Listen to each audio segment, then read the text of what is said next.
When it's all said and done, they gon' call me a legend. I love to break bread, but I'd rather break records.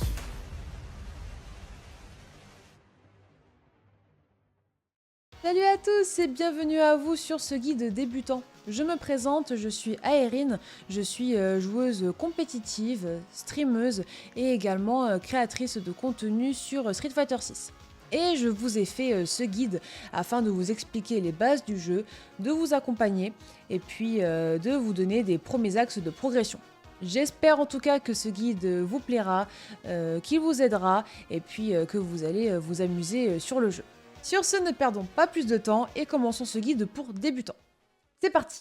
Street Fighter est le jeu de combat par excellence de Capcom et il se joue en 2D. Contrairement à des jeux comme Tekken par exemple où c'est en 3D, vous allez pouvoir vous déplacer un petit peu comme vous voulez sur le stage. Pour le coup, dans Street Fighter 6, vous vous situez sur des stages en 2D. Donc vous allez avancer et reculer de la gauche ou la droite et dans chacun des coins, vous avez un corner. Dans ce corner, si vous vous y retrouvez, vous êtes désavantagé. Mais au contraire, si vous avez réussi à pousser votre adversaire dans le coin, vous avez l'avantage de la situation. Dans Street Fighter 6, qui est le nouvel opus de la saga, on y retrouve des nouvelles mécaniques, des nouvelles stratégies et également plusieurs personnages au gameplay différent que je vais vous présenter, classés par différents archétypes. A savoir que certains personnages peuvent également se retrouver dans plusieurs catégories. Commençons par les Shoto. Les Shoto, ce sont les archétypes typiques des jeux de versus, vraiment vous les trouverez quasiment tout le temps. Ils ont comme outils principaux un projectile et un Dragon Punch. Dans cette catégorie, on a les indétrônables Ryu et Ken, Luke et Mai, Sagat et Akuma, et on a Ed et Terry. Non, vous ne rêvez pas, j'ai bien loué Ed spécifiquement pour cette vidéo. Il me manque pas mal de personnages à acheter. On a ensuite les Choppers. Les Choppers, ce sont des personnages qui ont un game plan orienté autour de leur shop et ils peuvent vraiment parfois faire de gros dégâts. Ici, on y trouvera Zangief, Lily, Honda et Manon, et on a également Alex, auquel j'ai réagi d'ailleurs dans une précédente vidéo qui arrivera d'ici le 17 mars 2026. On trouve ensuite les personnages zoneurs. Eux, ils vont installer une certaine distance avec vous jusqu'à vous faire perdre patience et se rapprocher dès qu'ils ont l'opportunité. Si vous aimez ce genre de personnage, vous allez trouver votre bonheur avec Dalsim ou encore JP, Gaël et Aki. Et il y a Sagat qu'on pourrait mettre aussi dedans car en effet, il a une bonne portée. N'oublions pas l'archétype des personnages à mix-up. Ce sont des personnages qui vont vous retourner le cerveau. À chaque relevé, vous n'allez pas savoir s'il faut mettre la garde haute, la garde basse, sauter, vous défendre. C'est très difficile de faire un choix. Et souvent, ce sont des personnages qui sont au corps à corps. Là-dessus, Juri et Camille sont excellentes en la matière.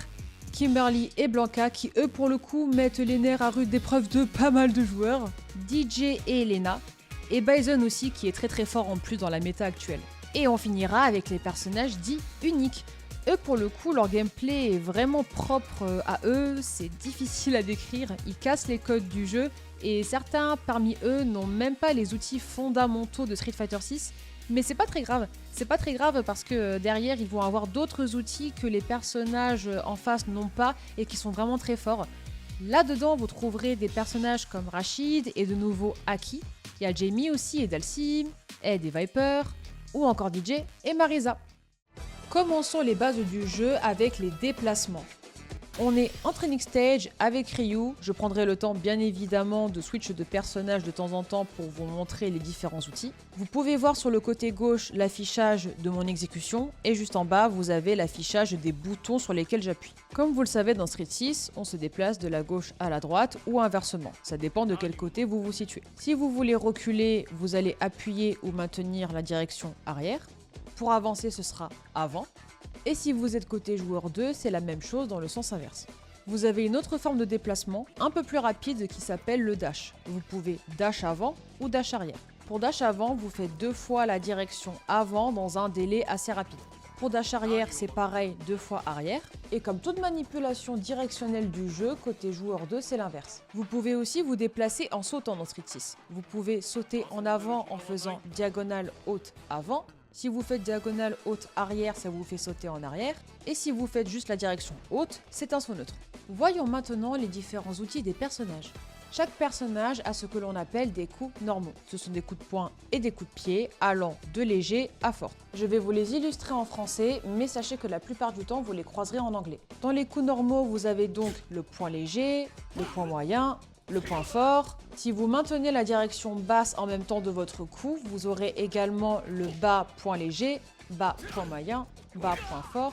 Et pour les coups de pied, c'est la même règle. Vous avez aussi d'autres coups directionnels selon les personnages. Parmi eux, Ryu par exemple a le avant gros point. Et enfin, vous avez accès à d'autres normaux, points et pieds lorsque vous sautez, que ce soit en avant, en arrière ou en neutre. En plus des coups normaux que nous venons de voir, chaque personnage a des coups spéciaux. Et il y a 4 versions, allant de légère à overdrive. Parmi les coups spéciaux de Ryu, on a le célèbre Hadoken. Léger, moyen, fort, overdrive. Ou encore le Shoryuken qui lui permet de se défendre et de punir les sauts. L'exécution des coups spéciaux est un peu plus complexe et exigeante, mais avec un petit peu d'entraînement, vous pouvez le faire sans problème. Chaque personnage ont leurs spéciaux différents qui leur permettront de se défendre, sortir du coin, faire des combos ou encore de punir les sauts. Pour vous défendre des coups normaux et des spéciaux, vous devez mettre la garde. Pour ce faire, vous reculez avec arrière pendant que vous prenez un coup. Vous avez 2 gardes, la garde haute en reculant et la garde basse avec la direction diagonale arrière. À savoir que la garde basse, c'est la plus importante. Elle vous protège de quasiment tous les coups. Les seuls coups qui cassent votre garde basse, ce sont les overheads. Mais en règle générale, un personnage n'en a qu'un seul. Et il y a les coups sautés aussi. Ça, pour le coup, pour les garder, il faut mettre la garde haute. Vous avez aussi comme outil la chope en appuyant sur petit point et petit pied en même temps. À savoir que la chope bat la garde et qu'elle soit haute ou basse. Donc si votre adversaire a tendance à trop garder, n'hésitez pas à le choper pour le punir. Ça vous permettra également de le mettre en doute. Il ne saura pas à certains moments si vous allez le choper ou au contraire l'attaquer. Ce que je vous ai montré à l'instant, c'est la chope avant, mais vous avez aussi la chope arrière en appuyant sur chope et arrière en même temps. Si vous êtes proche du coin, elle pourra s'avérer utile pour inverser la situation et y mettre votre adversaire à votre place. Il existe plusieurs options pour vous défendre des chopes. La première, c'est la déchoppe. Vous avez un court timing où vous pouvez vous-même appuyer sur chope pour vous en défaire. Vous pouvez aussi les éviter en sautant ou encore en dashant en arrière. Mais la technique du dash arrière, c'est un peu plus avancé, je vous la conseille pas au début. A noter que si vous voulez vous défendre d'une chope, c'est toujours en anticipation. Vous ne pouvez pas réagir à une chope, c'est beaucoup trop rapide. Vous rencontrerez dans le jeu des personnages comme Zangief qui ont une chope spéciale et qui ne se déchoppent pas. Il faudra absolument les éviter. De rares personnages comme Juri, JP ou encore Gaël ont également une chope dans les airs. Vous ne pouvez pas en revanche les déchoper. Vous avez évidemment les combos qu'il faut exécuter sur un timing et rythme précis. Et enfin, chaque personnage a 3 supers différentes. Vous avez justement la jauge de super en bas. Elle part de 0 et elle se chargera au fil du match avec les coups que vous vous prendrez et ceux que vous mettrez à votre adversaire. Certaines super font des gros dégâts, d'autres rendent un personnage plus fort sur un temps compté, certaines s'évitent en sautant, en mettant la garde, bref, c'est en jouant que vous découvrirez tout ça. Petite précision sur un outil supplémentaire que certains personnages possèdent et qui s'appelle la stance. C'est une position spécifique qui vous permet d'accéder à des nouveaux coups.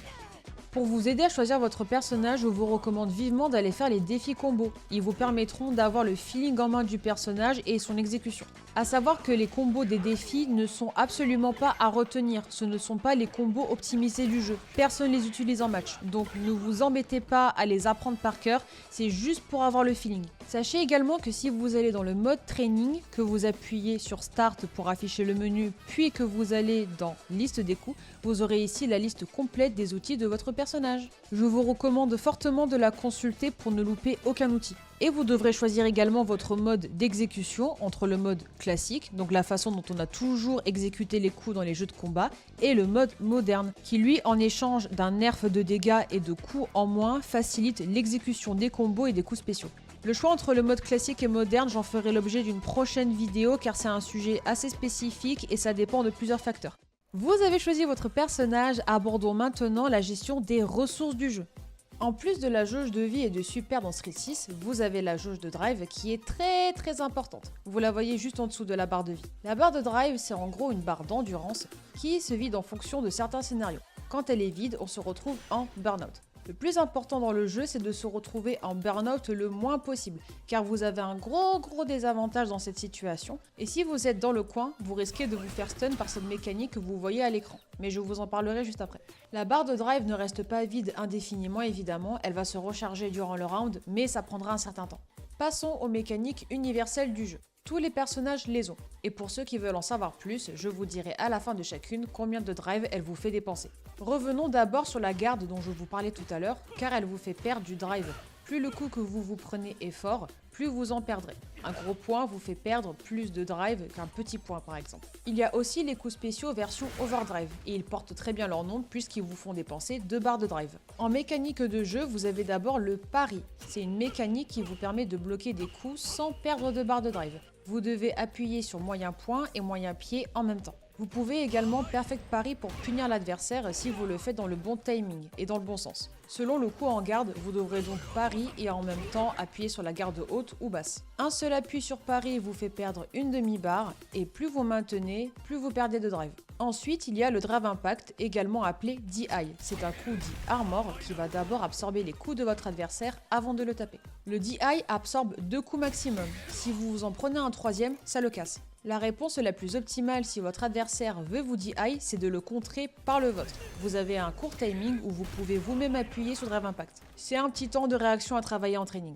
C'est d'ailleurs ce fameux DI qui stun dans le coin quand vous êtes en burn-out. Il utilise une barre de drive, donc si vous êtes en burn-out, vous n'avez plus accès à ce coup. Faites attention. On passe au Drive Rush. C'est une mécanique qui vous permet principalement d'avancer rapidement vers l'adversaire et de garder la pression. À sa relevée, par exemple, vous pouvez l'utiliser pour garder l'avantage de la situation. Petite précision sur l'exécution qui vous servira plus tard si vous souhaitez vous investir durablement dans le jeu. La manip de base, c'est de maintenir pari et de faire avant-avant. Mais il en existe 2 autres qui sont bien plus optimisées. La première s'appelle l'instant Drive Rush. Appuyez sur avant, puis juste après faites avant plus pari. Ainsi, il sortira instantanément sans passer par la position du pari, vous serez donc moins prévisible. Et la deuxième se fait à la relevée de votre adversaire, après un coup qu'il a mis au sol. Pour vous montrer cela, je vais choper mon adversaire et il devra se relever. Juste après l'animation de votre coup ou chop, maintenez pari et mâchez avant jusqu'à ce que le drive rush sorte. Il vous coûtera une barre. Avant-dernière mécanique, le drive rush cancel, qui permet d'allonger un combo ou un pressing. On l'utilise très souvent sur bas moyen pied. Vous avez 2 possibilités pour le faire. La première, c'est de faire un dash avant juste après votre coup. Mais c'est assez complexe à exécuter, je vous le conseille pas et très peu de joueurs font comme ça. L'option la plus simple et la plus populaire, c'est d'appuyer sur pari juste après le coup. Le Drive Rush Cancel est très gourmand en drive, puisqu'il fait dépenser 3 barres. Donc n'en abusez pas, même si c'est tentant de l'utiliser fréquemment. Et enfin, nous aurons le Drive Reversal. C'est une mécanique défensive qui repousse l'adversaire en lui infligeant des dégâts temporaires qui se récupèrent avec le temps. Elle se fait pendant que vous gardez un coup et à la relevée. En garde, vous appuyez sur avant et DI en même temps. Le timing peut être compliqué au début, vous inquiétez pas, c'est normal. Et à la relevée, vous maintenez avant plus DI. Utilisez le drive reversal avec parcimonie. Si votre adversaire l'anticipe, c'est facilement punissable. Cette mécanique vous coûtera 2 barres de drive. On en a terminé avec les mécaniques de jeu, je vais maintenant vous donner un petit peu de lexique des jeux de combat. Certains termes seront utilisés fréquemment au fil de votre progression et ce sera utile pour vous de les connaître. Neutral, c'est la situation durant laquelle vous êtes à avantage équivalent avec votre adversaire. Chacun observe l'autre, essaie de se placer et de provoquer une ouverture. Anti-air, ce sont les coups normaux et spéciaux vers le haut qui cassent les sauts. Cross-up, c'est le coup normal des personnages dans les airs qui vont toucher derrière l'adversaire.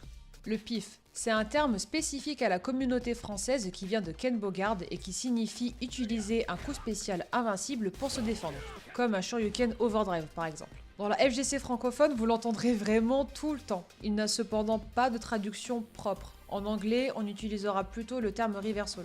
Mitti, c'est une attaque qui touche l'adversaire sur sa relevée. Counter hit, c'est la situation où votre coup touche l'adversaire avant le sien. Par exemple, si vous lancez un coup plutôt que votre adversaire est ou plus rapide que le sien, vous pouvez le counter hit. Punish counter, c'est le fait de punir un adversaire lorsqu'il est en train de récupérer sa position initiale après un coup. Throw loop, c'est une boucle de chop qui remet votre adversaire dans la même situation. Je vous recommande de l'utiliser dans le coin, c'est très fort. Shimmy, c'est une stratégie qui consiste à provoquer la déchoppe dans le vent de votre adversaire pour ensuite le punir. Vous pouvez par exemple l'utiliser après l'avoir throw-loop. La frame data, elle regroupe les données des coups et des interactions du jeu. C'est la barre qui est affichée juste en bas des personnages dans le mode training. Elle vous explique beaucoup de choses comme vous pouvez le voir à l'écran. C'est pas utile de comprendre la frame data quand on débute le jeu, donc je vous en ai pas parlé. Vous allez la comprendre au fur et à mesure. La seule chose sur laquelle je veux que vous portiez votre attention, c'est la donnée affichée à côté d'avantages. Elle vous permettra de connaître vos coups positifs en garde. Et les coups positifs en garde, qu'est-ce que c'est? Ce sont les coups que vous mettez dans la garde de votre adversaire et qui vous laissent dans une situation où c'est à votre tour de taper. Votre adversaire doit respecter ça.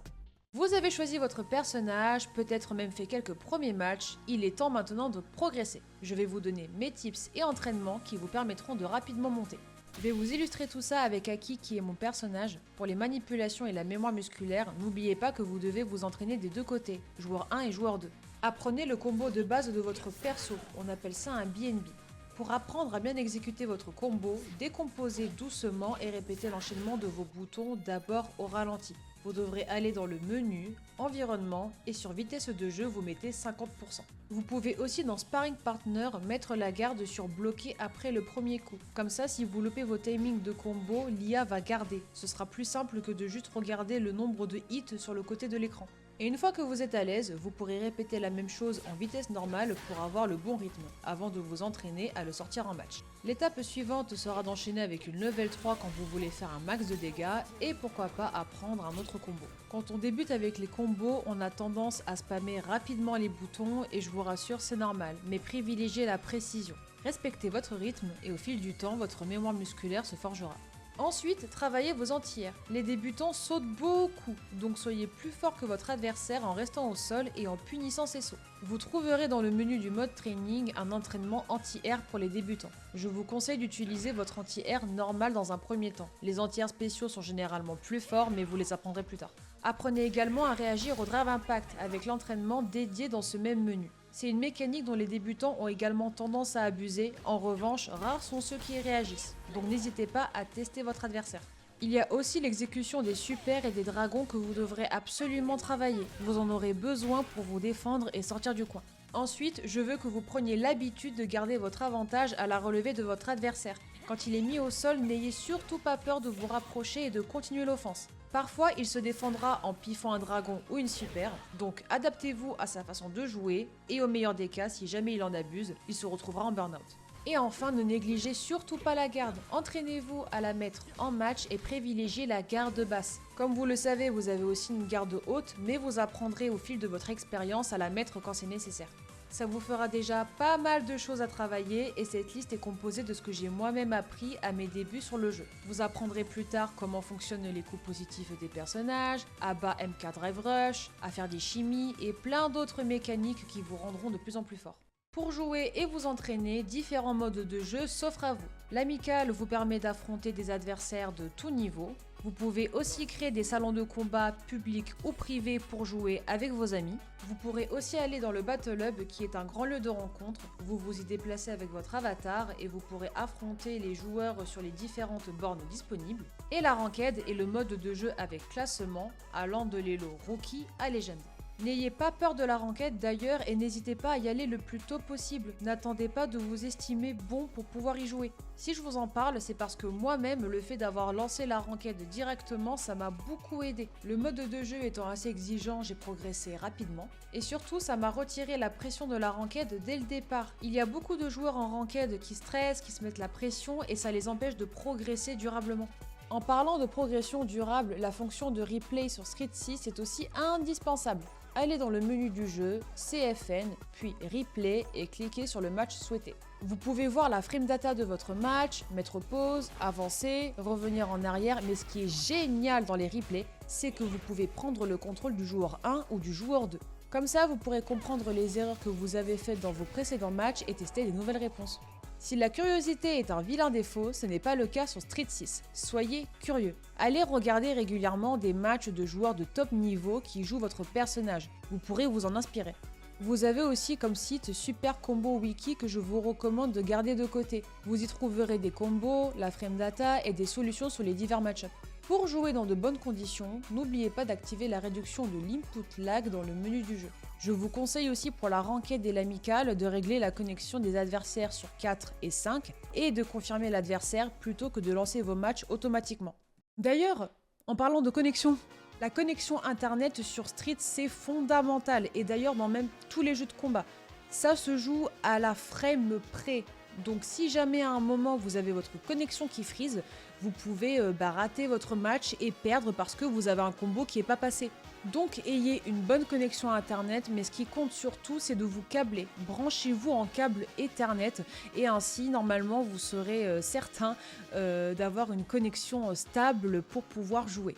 Vous devrez également choisir votre support de jeu et en règle générale vous aurez le choix entre la manette, le stick ou le leverless qui se popularise de plus en plus. Ça dépend de vos goûts personnels, de votre aisance et personnellement mon choix s'est porté sur le leverless. Ça fait maintenant depuis quelques temps que je travaille dessus après avoir joué plus jeune à la manette ou encore au stick et sincèrement je ne regrette absolument pas mon choix. Renseignez-vous également sur les associations de jeux de combat qui sont proches de votre ville.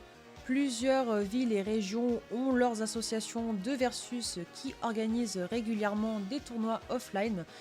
Vous pourrez vous y faire des nouveaux amis, progresser tous ensemble en participant au tournoi et puis je vous le souhaite un jour, pourquoi pas partir tous ensemble à votre premier Major Event. Et voilà, nous arrivons à la fin de ce guide pour débutants. J'espère sincèrement qu'il vous a plu, qu'il va vous aider à bien débuter sur le jeu, et puis tout simplement que vous allez vous éclater. Je vous fais de gros bisous, et puis je vous souhaite la bienvenue parmi nous dans la FGC. A plus.